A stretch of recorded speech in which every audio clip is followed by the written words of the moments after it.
안녕하세요. 몇 달 전에 강남의 한 재건축 구역에 아파트를 구입한 김 사장님으로부터 상담 요청을 받았습니다.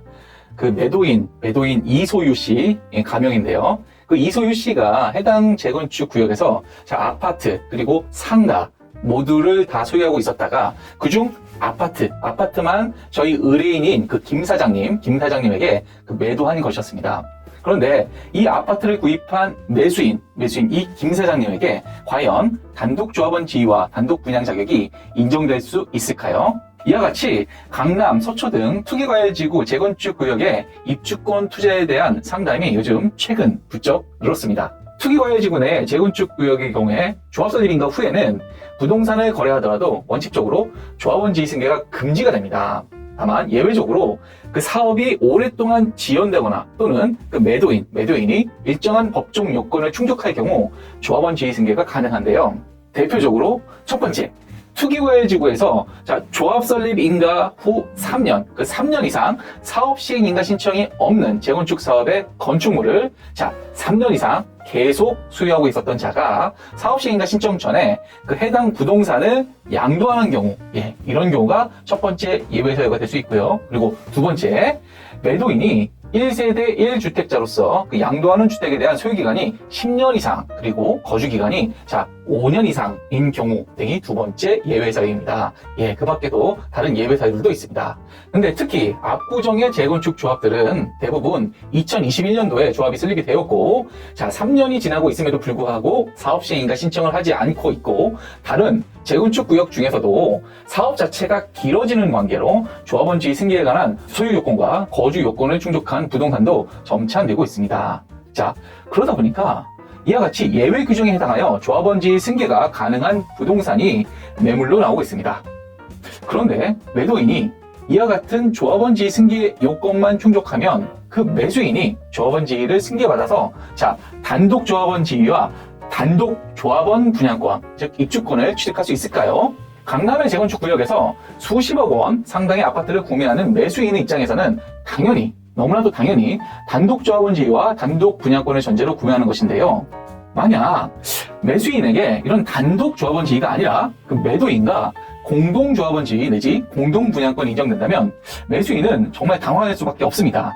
그러므로 조합원 분양권을 목적으로 재건축 구역 내에 있는 부동산을 매수할 경우 이와 같이 조합원 지위 승계 요건뿐만 아니라 단독 조합원 지위와 단독 분양 자격이 인정되는 물건인지 여부를 체크하는 것이 더욱 중요합니다.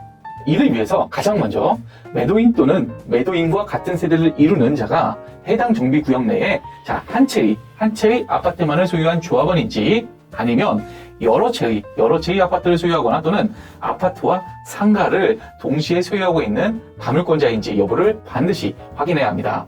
도시정비법은 조합 설립 인가 후에 조합원 숫자가 늘어나는 것을 방지하기 위하여 소위 조합원 쪼개기를 방지하는 규정을 두고 있습니다. 재건축 조합의 조합원 지위와 관련하여 부동산 등을 여러 명이 공유하고 있는 경우 또는 여러 명의 토지등 소유자가 1세대인 경우 그리고 마지막으로 조합 설립 인가 후에 한 명의 토지등 소유자로부터 부동산 등을 양수하여 여러 명이 소유하게 된 경우 이 경우들 모두 한 명의 조합원 지위만 인정됩니다. 이 규정의 해석과 관련하여 최근 우리 대법원의 판결 내용을 주의 깊게 살펴볼 필요가 있는데요. 여러 명의 토지등 소유자가 1세대인 경우 또는 1인이 여러 부동산을 소유하고 있는 경우 조합 설립인가 후 토지등 소유자로부터 일부 부동산을 양수한 양수인에게 단독 조합원 지위 내지 단독 분양 자격이 인정되는지 여부에 관한 판시 내용입니다.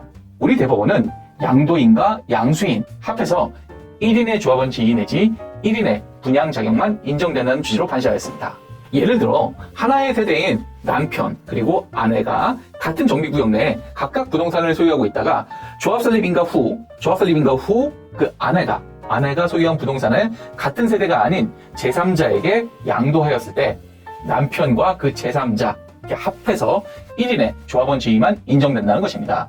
또한 여러 부동산을 소유하고 있던 갑이 조합 설립인가 후에 일부 부동산을 을에게 양도했을 경우 갑과 을 합해서 1인의 조합원 지위와 1인의 분양 자격만 인정된다는 것입니다. 다시 처음에 말씀드린 김 사장님 그리고 이소윤님 사건을 살펴보면 김 사장님은 단독 조합원 지위와 단독 분양 자격을 위해서 아파트를 구매한 것인데요. 과연 김 사장님에게 이와 같은 단독 지위가 인정될 수 있을까요? 앞서 언급한 도시정비법 규정에 따르면 특별한 사정이 없는 한 단독 조합원 지위가 인정되지 않습니다. 즉, 이소유님과 김 사장님 합해서 한 개의 조합원 지위가 인정된다는 것입니다. 그렇다면 둘이 합해서 한 개의 분양 자격만 인정될 것인가? 앞서 언급한 대법원 판결의 취지에 따르면 둘이 합해서 한 개의 분양 자격만 인정될 가능성이 높습니다. 다만 재건축 구역 내에서 아파트와 상가를 모두 소유하고 있는 다물권자로부터 그중 아파트만 매수하였을 경우에 그 매수인에게 아파트에 관한 단독 분양 자격이 인정될 수 있는지에 관하여 아직까지 명시적인 대법원 판결은 찾기 어렵습니다. 그러다 보니 이와 같은 사례에 관하여 법률가들 사이에서도 단독 분양 자격인지 공동 분양 자격인지에 대해서 견해가 갈리고 있습니다.